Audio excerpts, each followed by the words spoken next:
Group one group to का भेदभाव नहीं चलेगा, नहीं चलेगा। ग्रुप वन ग्रुप टू का भेदभाव नहीं चलेगा, नहीं चलेगा। सरकार के खिलाफ आरएमपीसी की तानाशाही। तक्षशिला निकेतन कॉलेज, जहां है advance nursery teacher training, yoga teacher training and early childhood care and education, recognised from MSME and organisation under ministry of MSME। तो आज ही आइए तक्षशिला निकेतन कॉलेज और करिए अपने सपने पूरे एट सिंह भूमि कॉलोनी, जनाना रोड, लोहागल, अजमेर। एक्चुअली क्या है, सरकार क्या है कि जो नए मेडिकल कॉलेज खोल रहे हुए हैं उनमें क्या फैकल्टी की पूर्ति नहीं हो पा रही है, तो उसमें क्या शिक्षा की गुणवत्ता प्रभावित हो रही है। उस गुणवत्ता को दूर करने के लिए सरकार ने क्या है कि ग्रुप 2 के जो चिकित्सक वहाँ पे ऑलरेडी वर्क कर रहे हैं उनके समायोजन के लिए कुछ प्रयास किए हैं। सालों से जो काम कर रहे हैं और जो पुराने मेडिकल कॉलेजों में भी बहुत सारे लोग UTV पे यानी शिक्षण कार्य कर रहे हैं। उन्होंने BCBR और MET की सबकी ट्रेनिंग कर रखी है और वो 10-10 साल से काम कर रहे हैं।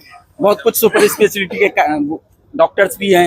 एक्चुअली में सरकार सुपर स्पेशलिटी में पहले ही लेटरल एंट्री कर चुकी है ग्रुप 1 से ग्रुप 1 में, यानी जो पहले मेडिसिन में लेक्चरर के RPSC से जो बंदा आया था उसको न्यूरोलॉजी का असिस्टेंट प्रोफेसर बना दिया बिना RPSC के। जब सरकार पहले ही काम कर चुकी है, RMCTA ने उस टाइम तो इस चीज का विरोध नहीं किया। आज RMCTA विरोध कर रही है।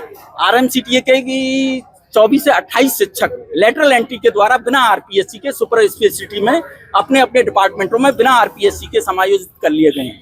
तो इसलिए ग्रुप 2 के कुछ शिक्षक और सरकार ये चाहती है कि जिससे कि शिक्षा की गुणवत्ता नए मेडिकल कॉलेज में प्रभावित नहीं हो। और जो यहाँ पे सुपर स्पेशलिटी की जो पुराने 6 मेडिकल कॉलेज है गवर्नमेंट के, उसमें भी जैसे अजमेर में अभी से एंडोक्राइनोलॉजिस्ट नहीं है, मेडिकल ऑन्कोलॉजिस्ट नहीं है, तो उनकी पूर्ति के लिए सरकार ये चाह रही है कि ग्रुप 2 में जो नए यंग अचीवर बाहर से ट्रेनिंग करके आ रहे हैं तो वो इनका समायोजन हो जाए, इधर आ जाए। उससे क्या है कि सरकार पर कोई वित्तीय भार भी नहीं पड़ेगा, सरकार को कोई अतिरिक्त पैसा भी नहीं देना पड़ेगा। उनको ऑलरेडी राज्य में इसमें क्या ओल्ड पेंशन स्कीम नहीं है तो लोग बाग वहाँ पे जाना नहीं चाहते शिक्षक से, लेकिन ग्रुप 2 के लोगों को पहले से ऑलरेडी पेंशन स्कीम में आते हैं तो उनके लिए सरकार पे कोई वित्तीय भार नहीं पड़ेगा। इसलिए सरकार ने निर्णय लिया और हम इस निर्णय का अजमेर के सारे अरिस्टा वाले सम्मान करते हैं। और जो यहाँ पे UTV पे चिकित्सक लग रहे हैं और जो यहाँ पे चिकित्सक काम कर रहे हैं सालों से, वो इस निर्णय का सम्मान करते हैं और प्रशंसा करते हैं। RMCT का विरोध कर रहे हैं, जो वो जिस चीज का प्रोटेस्ट। हाँ, RMCT का विरोध ये गलत है। RMCT को इस तरह का विरोध नहीं करना चाहिए क्योंकि वो तो खुद ही लेटरल एंट्री करवा चुके हैं पहले से। अगर उनका इस तरह का विरोध था, और ये लेटरल एंट्री नहीं है, ये समायोजन है, ये मेरिट लिस्ट बेसिस पे बाकायदा इंटरव्यू होके होगा।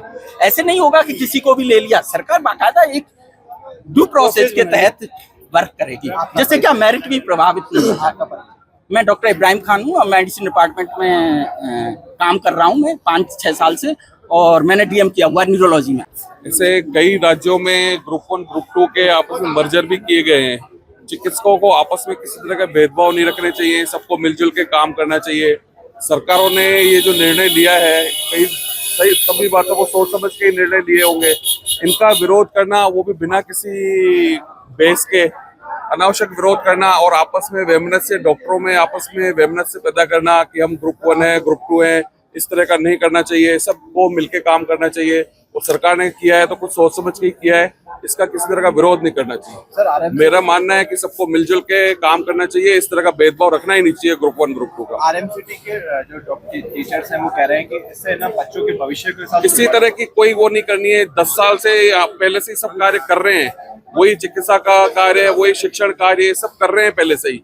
उससे जब अभी तक कोई दिक्कत नहीं आई, अब जब ये सरकार ने इतना अच्छा एक स्टेप उठा रही है तो उसका ही बिना किसी बेसिर पैर के उसके विरोध करना किसी औचित्य नहीं है इसका।